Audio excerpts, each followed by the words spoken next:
Good morning. Let's try to understand the difficulties with classical theories of blackbody radiation and origin of quantum theory of radiation.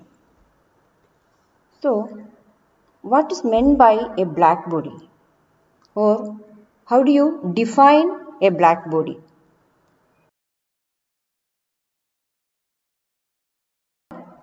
A body which absorbs all the incident radiation is termed as a blackbody. Okay, you are all familiar with the glow of a hot piece of metal which gives off visible light whose color varies with temperature of the metal. Of course, we know that other frequencies to which our eyes do not respond are also present, and you know that our human eye is sensitive to the so-called visible radiations. At room temperature, most of the radiation is in the infrared part of the spectrum and hence invisible.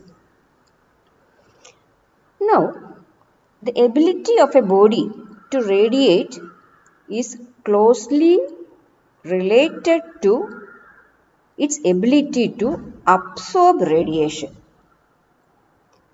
This is to be expected since a body at a constant temperature is in thermal equilibrium with its surroundings and must absorb energy from them at the same rate as it emits energy. That is, a black body is a perfect absorber and emitter. Or we can define a black body as which can absorb all the incident radiation and which emits radiations of all wavelength. The radiation from such a body is termed as black body radiation. But we know that a perfect black body is an ideal conception. In actual practice, it's not possible to realize a perfect black body.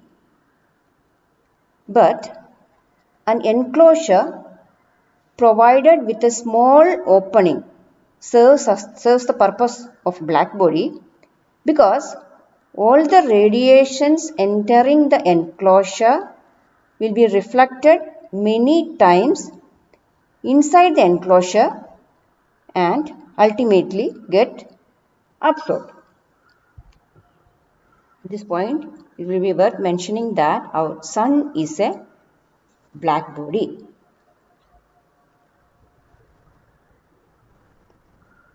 Now let us see some details of the so-called black body radiation. When a black body is at a uniform temperature, its emission has a characteristic frequency distribution that depends on the temperature. In 1859, Kirchhoff discovered two laws about the black body. They are, first one is, a black body not only completely absorbs all the radiations falling on it, but conversely behaves as a perfect radiator when heated. And the second law states that the radiation given out by a black body depends only on the temperature to which the black body is raised and is independent of the nature of the body.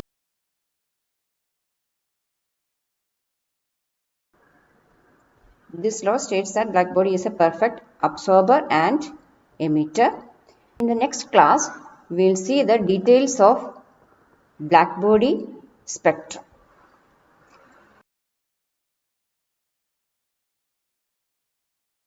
Thank you.